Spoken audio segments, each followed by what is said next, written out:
Good morning, fifth graders. This is Mrs. Dials, and I'm here to give you lesson 2 in module 4 today. I'm sorry you're stuck at home, but hopefully this will help keep you caught up. We're going to go to your blue workbooks, and we're going to start actually with the application problem, and that's on page 127. Okay, so 127 in your blue book. Let's look at that first, and then we'll go into the problem set. Okay. This is getting you to analyze a line plot. It says this shows the number of miles run by Noland in his PE class last month, which is rounded to the nearest quarter mile. Like yesterday we measured pencils and we measured them to the nearest half inch, and then to the nearest quarter inch. So this is his mileage rounded to the nearest quarter mile.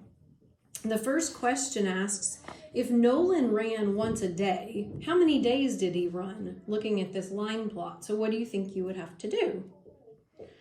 Well, hopefully you're thinking to yourself, just count the X's. The X's represent a time that he ran.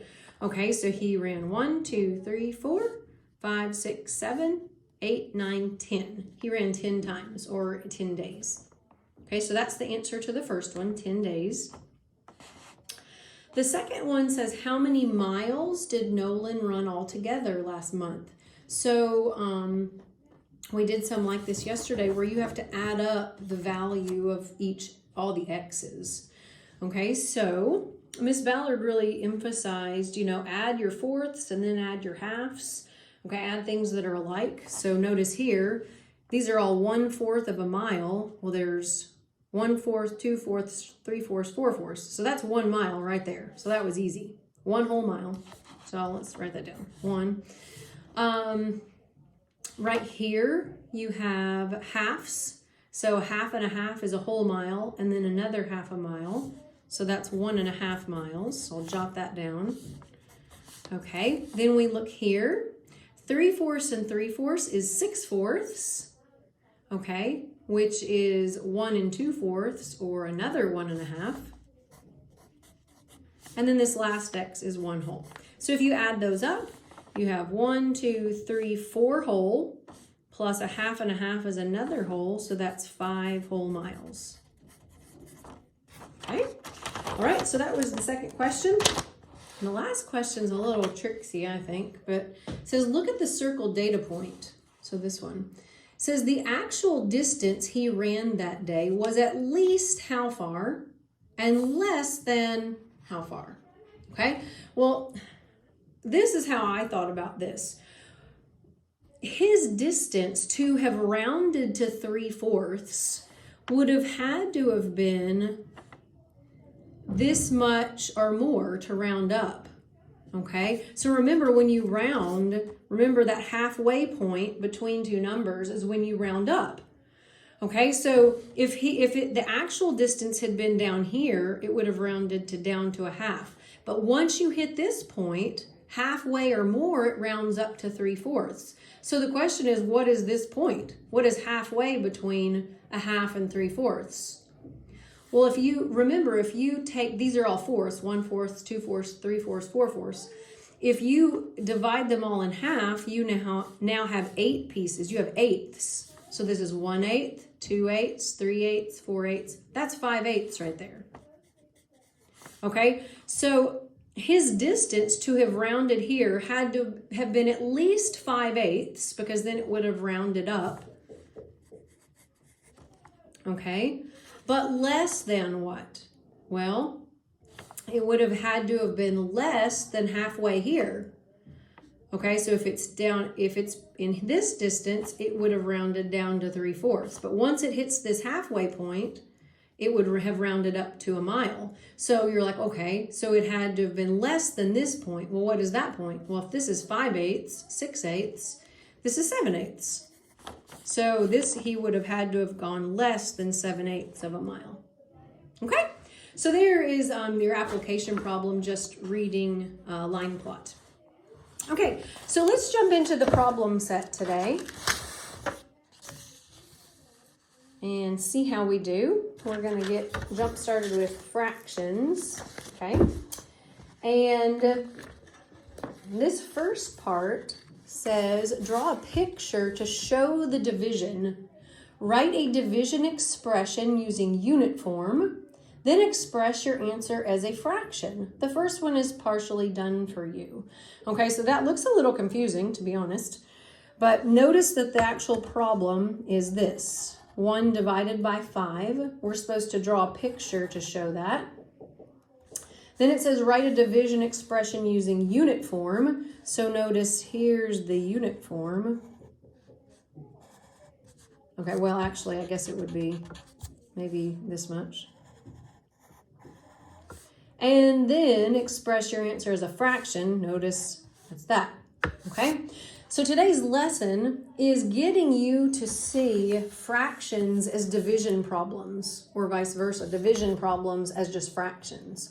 Okay, so if the first problem is 1 divided by 5, and we're going to draw a picture, that means you have 1 whole. So I'm just going to draw a rectangle that represents 1 whole, like 1 whole cracker. Okay, and I'm supposed to divide it into 5 pieces. So 1, 2, 3, 4, and I made that too big. 5. Okay, so I took 1 whole, I divided it into 5 pieces, so I have fifths. Okay, well that 1 whole is how many fifths? 5 fifths.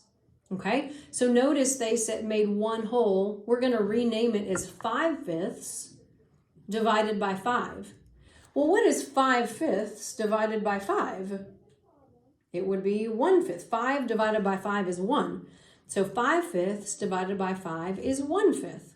Or if I have all of these 5s, or all these fifths, and divide it in 5, 1 piece would be 1 fifth. Okay? And notice that, so we wrote that answer. Verbally, we said 1 fifth. As a fraction, that is 1 fifth. So notice this, 1 divided by 5 can be written like this, 1 divided by 5. It's the same thing. Okay, so let's look at the next one. All right, the next one says 3 divided by 4. Okay, so up here we just started with 1 whole. Now we're starting with 3 whole. So it's like we have to draw 3 whole crackers.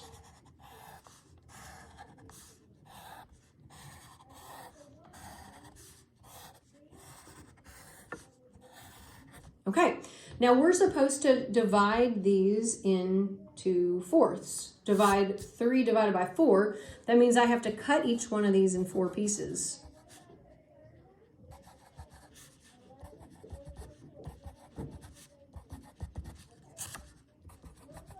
Okay, so they're all in fourths. So that 3 whole, how can I rename that in unit form? How many fourths do I have? Okay, well, 1, 2, 3, 4, 5, 6, 7, 8, 9, 10, 11, 12. I have 12 fourths right now. So that 3 whole is 12 fourths. And I want to divide them by 4. Okay, so notice I have 3 whole. I'm dividing them by 4. What would be my answer? Well, 12 fourths divided by 4 would be 3 fourths. 12 divided by 4 is 3, so 3 fourths. If I wrote that as a fraction, it's like this. So notice 3 divided by 4, I can write 3 divided by 4. Well, let's look at what that looks like in our picture. If I divide these 12 pieces by 4, that means I would have 3 in each group, right? So there's 1, 2, 3, 4. So if I took my 12 fourths and I divided into 4 groups, each group is 3 fourths. Look at this first group. That's 3 fourths, right? This one is 3 fourths, 3 fourths, and 3 fourths. I have 4 groups of 3 fourths. Okay. Well, let's look at this next one. Now I have 6 whole crackers, okay, that I'm dividing by 4. Oh boy, that's a lot of drawing. 1, 2, 3, 4, 5, 6. Okay. Now again, I'm dividing them each into 4, and I'm going to do this instead of dotted lines. It's quicker. Okay, how many fourths do I have this time? Well, 6 times 4, 24. I have 24 fourths. 6 whole would be 24 fourths that I'm supposed to divide by 4. Well, 24 divided by 4 is 6. So the answer would be 6 fourths. If I wrote 6 fourths as a fraction, it would look like that. So again, 6 divided by 4 I can write as 6 fourths. And then of course you could simplify that. That's improper. That would be 1 whole and 2 fourths, or 1 1/2. So let's look at our picture. What happens if we divide these 24 fourths into 4 groups? That would mean 6 fourths was in each group. 1, 2, 3, 4, 5, 6. So it would be like that. There's a group. 1, 2, 3, 4, 5, 6. There's a group. 1, 2, 3, 4, 5, 6. There's a group. 1, 2, 3, 4, 5, 6. There's a group. Okay? I have 4 groups of 6 fourths. And notice that 6 fourths is 1 whole cracker and a half. Okay? 1 1/2. Okay. Let's go to the next page. Hopefully you're doing okay. All right. This says to draw to show how 2 children can equally share 3 cookies. Write an equation and express your answer as a fraction. Okay, so if you just picture this like real life, if you have 3 cookies, okay, you can think about this a couple ways. Some of you might just think, well, each kid gets 1 cookie and you cut this one down the middle. They each get 1 1/2 cookies, right? Okay, if you think about this as, okay, what's being divided first? The 3 cookies are being divided by the 2 children. So I have 3 cookies divided by 2 kids, okay? That means I'm thinking about, you could also cut each cookie in half. So how many halves would I have? I would have 6 halves. So 3 whole is 6 halves that I'm supposed to divide by 2. Well, 6 divided by 2 is 3. So that means each kid would get 3 halves. Okay, so that would mean 1, 2, 3 halves for one kid and 1, 2, 3 halves for the other kid, right? Well, 3 halves is written like this. 3 divided by 2, 3 divided by 2, 3 halves, which is 1 1/2. So each child gets 1 1/2 cookies. Okay. Let's look at this one. This is an interesting question, and it's like seeing this problem or this situation 2 different ways. Sort of like when I started off up here and I said, well, each kid gets 1 cookie and you cut this one. That was one way to think about it. The other way to think about it was cutting all the cookies in half and dividing up the halves. Okay, so that was really 2 different ways to solve that problem. This question is like that. Carly and Gina read the following problem in their math class. 7 cereal bars were shared equally by 3 children. How much did each child receive? Carly and Gina solve the problem differently. Carly gives each child 2 whole cereal bars and then divides the remaining cereal bar among the 3 children. Okay, that's the way I described the cookie problem first above. Okay, but Gina divides all the cereal bars into thirds and shares the thirds equally among the 3 children. That's how I did the cookie problem the second way up top, how I showed it. Okay, so this says illustrate both girls' solutions. Okay, so let's take the first one, Carly, and I'm going to write that so we keep them straight. So Carly says, okay, I'm going to take the 7 cereal bars. So 1, 2, no, that's kind of little. That's okay. 3, 4, 5, 6. Okay, 7 cereal bars. Now notice I drew what I was dividing up. That's what I drew first. I'm dividing the 7 cereal bars. Okay, so that's what I'm writing, 7. Okay, Now it's being divided by the 3 kids. Well, she's like, okay, well, I can see that each child would get like, there's a kid, they get 2 cereal bars. There's a kid, get 2. There's a kid, they get 2. But then I have 1 left. So I just cut it into thirds. And that means each kid gets like, I'll just draw it over here. This kid gets a third. This kid gets a third. This kid gets a third. So you can see they each get 2 1/3 cereal bars. Okay, that's one way to think about that division problem. The other, Gina said, okay, I'm going to take the 7 cereal bars and she cuts them all into thirds. Okay, so let's do that really quick. Okay, so she takes those 7 cereal bars and she says, if I divide them into thirds, how many thirds do I have? I have 21 thirds.